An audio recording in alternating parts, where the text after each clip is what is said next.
Hello students, welcome to RNM academy channel. Students, આજે જે video છે એમાં લઘુગણકના જીટીયુમાં પૂછાયેલા પ્રશ્નો લઈશું. 2 કે 3 પ્રશ્નો જે લાંબા છે અને જેનું વેઇટેજ પણ વધારે માર્ક્સનું છે, એવા આજે હું 2 કે 3 પ્રશ્નો લેવાનો છું. તો ચાલો શરૂઆત કરીએ પ્રશ્ન નંબર 1થી. પ્રશ્ન નંબર 1 જે છે એ જૂન 2019ની પરીક્ષામાં પૂછાયેલો પ્રશ્ન છે અને પ્રશ્ન આ પ્રમાણે છે: સાબિત કરો કે log 15/7 minus log 25/4 plus log 35/12 is equal to 0. હવે આનું સોલ્યુશન અને જમણી બાજુ તરીકે 0 કઈ રીતે સાબિત થાય, તો શરૂઆત કરીએ છીએ ડાબી બાજુથી. ડાબી બાજુ ઇઝ ઇક્વલ ટુ log 15/7, પછી આ માઇનસ છે, હું એને પછી લખું, પહેલાં પ્લસ સાઇન લઈ લઉં છું, તો log 35/12 અને માઇનસ log 25/4. તો શરૂઆતમાં મેં પ્લસ સાઇન લઈ લીધી અને છેલ્લે માઇનસ રાખી. આ પ્રમાણે તમે પણ કરી શકો છો. એનું કારણ શું છે તમને ખબર પડશે.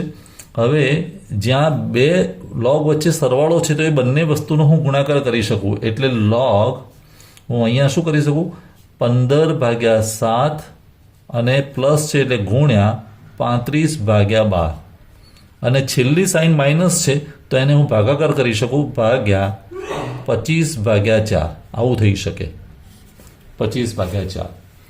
હવે ઇઝ ઇક્વલ ટુ log 15/7 ગુણ્યા 35/12, અને આ ભાગ્યા છે ને ગુણાકારમાં કરવું હોય તો સ્થાનની અદલા બદલી થઈ જાય, એટલે 4 ઉપર આવી જાય અને 25 નીચે આવી જાય. આવું થશે. log શબ્દ બહાર રહેશે, તો log અહીંયા હવે 15 જે છે એ એને નાના અવયવમાં વહેંચી નાખો, નાના પાર્ટીશન કરી નાખો. તો 15ને હું કહી શકું 3/5. 7 તો ઓલરેડી છે જ. 35 હોય તો શું કરી શકાય, 5/7.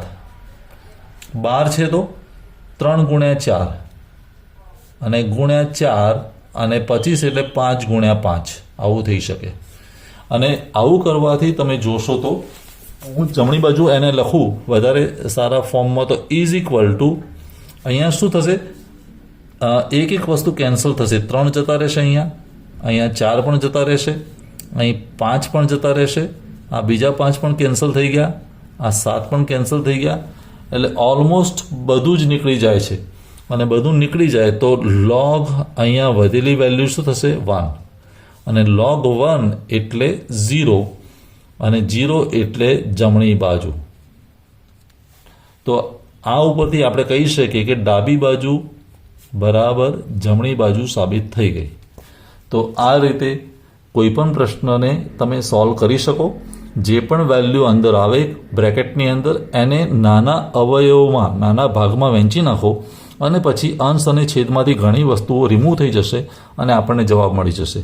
ચાલો પ્રશ્ન નંબર 2 લઈએ. તો સ્ટુડન્ટ્સ, જે મેથડ મેં પ્રશ્ન નંબર 1માં યુઝ કરી એવી જ મેથડનો બીજો એક પ્રશ્ન છે જૂન 2019ની પરીક્ષાનો. સાબિત કરો કે log 51/80 વત્તા log 44/85 minus log 99/160 minus log 8/15 is equal to 0. Means અહીંયા પણ ડાબી બાજુ બરાબર જમણી બાજુ સાબિત કરવાની છે. તો શરૂઆત કરીએ ડાબી બાજુથી, લેફ્ટ હેન્ડ સાઈડ. ડાબી બાજુ ઇઝ ઇક્વલ ટુ શું લખી શકાય, log 51/80 પ્લસ log 44/85. આને હું એક બ્રેકેટમાં લખી દઉં કારણ કે બંને વચ્ચે સરવાળો છે, અને માઇનસ આ સાઇન બહાર લઈ લઉં તો અંદર પણ એક મોટા બ્રેકેટમાં આ બંને વચ્ચેનો સરવાળો થશે. તો log 99/160 પ્લસ log 8/15 આવું થશે. આ ડાબી બાજુ થઈ. હવે ડાબી બાજુને વધારે સિમ્પ્લિફાય કરીએ તો અહીંયા બે log વચ્ચેનો સરવાળો, તો log આવું થઈ શકે, ગુણાકાર. તો શું થશે, 51/80 ગુણ્યા 44/85, અને એવું માઇનસ આ બાજુ પણ logને હું બહાર લઈ લઉં તો બ્રેકેટમાં અને મોટા બ્રેકેટમાં રાખીએ તો log અહીંયા થશે 99/160 ગુણ્યા 8/15. આ બંને વચ્ચેનો પણ ગુણાકાર થશે અને આને હું મોટા બ્રેકેટમાં આ રીતે લખી દઉં તો લોગને બહાર લઈ લીધા. હવે અહીંયા લોગને બહાર લઈએ તો અંદર એકદમ નાના ટુકડાઓમાં વહેંચી દઈએ અવયવમાં તો 51 છે એટલે 3 ગુણ્યા 17, 17 ગુણ્યા 3 એટલે 51, 80 એટલે 4 ગુણ્યા 20 ગુણ્યા 44 એટલે 11 ગુણ્યા 4 અને 85 એટલે 17 ગુણ્યા 5 આવું થશે. માઇનસ આ બાજુ લોગ અહીંયા પણ 99 એટલે તમે એને 33 ગુણ્યા 3 કરી શકો. અહીંયા 160 એટલે 20 ગુણ્યા 8 ગુણ્યા 8 તો ઉપર છે જ અને અહીંયા 3 ગુણ્યા 5 આવું થઈ શકે. હવે અહીંયા જોઈએ તો 17 કેન્સલ થશે, 4 પણ જતા રહેશે. વધ્યું શું? 3 ગુણ્યા 11 એટલે લોગ 3 ગુણ્યા 11 એટલે 33 અને નીચે 20 ગુણ્યા 5 એટલે 100 આવું વધશે. માઇનસ આ બાજુની જ્યારે વાત કરીએ તો લોગ શું નીકળી શકે છે જોઈ લઈએ. 8 ને 8 જતા રહેશે, 3 અને 3 જતા રહેશે. વધ્યું શું ઉપર? 33 અને નીચે વધ્યું 20 ગુણ્યા 5 એટલે 100. તો બંને જગ્યાએ સરખી વસ્તુ વધી છે. 33/100 અહીંયા અને 33/100 અહીંયા. આ લોગ અને આ માઇનસ છે તો બંને સેમ, એક પ્લસ ને બીજું માઇનસ, તો બંનેનો બાદબાકી 0 આવશે. લોગ 33/100 માઇનસ લોગ 33/100 એટલે 0 અને 0 ઇઝ ઇક્વલ ટુ જમણી બાજુ. તો આ રીતે ડાબી બાજુ બરાબર જમણી બાજુ સાબિત થઈ શકે. ચાલો આ વિડીયોનો છેલ્લો પ્રશ્ન નંબર 3 લઈ લઈએ.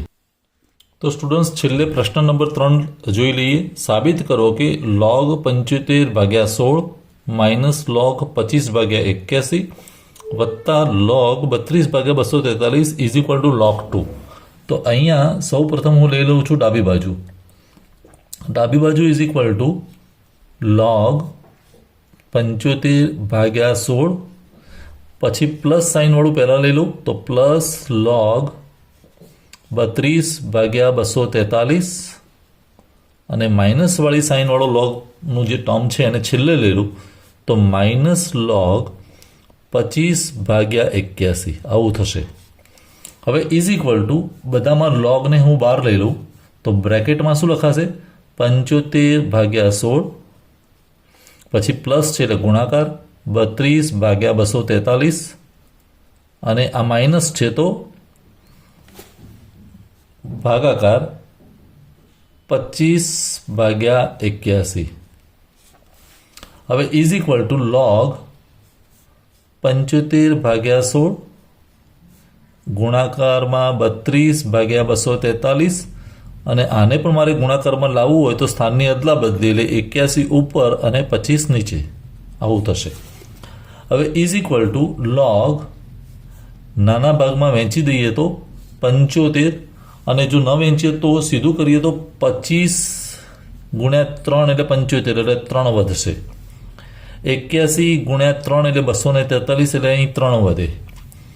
આ 3 અને આ 3 કેન્સલ થઈ જાય અને 16 ગુણ્યા 2 એટલે 32 એટલે ઉપર 2 વધે.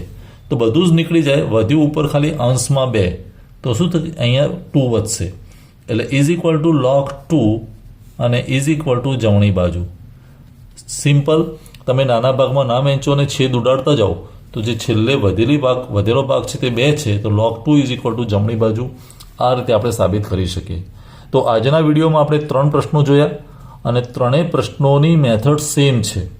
તમે જ્યાં ગુણાકાર, જ્યાં સરવાળો છે ત્યાં લોગને બહાર રાખીને અને ગુણાકારમાં કન્વર્ટ કરો અને જ્યાં માઇનસ છે તો કાઉન્સમાં એનો ભાગાકાર કરો અને પછી સિમ્પ્લિફાય કરીને નાના ભાગમાં વહેંચીને જે વધે છે એ તમારી જમણી બાજુ સાબિત થશે. આઈ હોપ ત્રણેય પ્રોબ્લેમ તમને સમજમાં આવ્યા હશે. ફરી મળીશું આવતા વીडियोમાં नवा टॉपिक साथे, नवा दाखलाओं साथे. Thank you for watching. Thank you very much.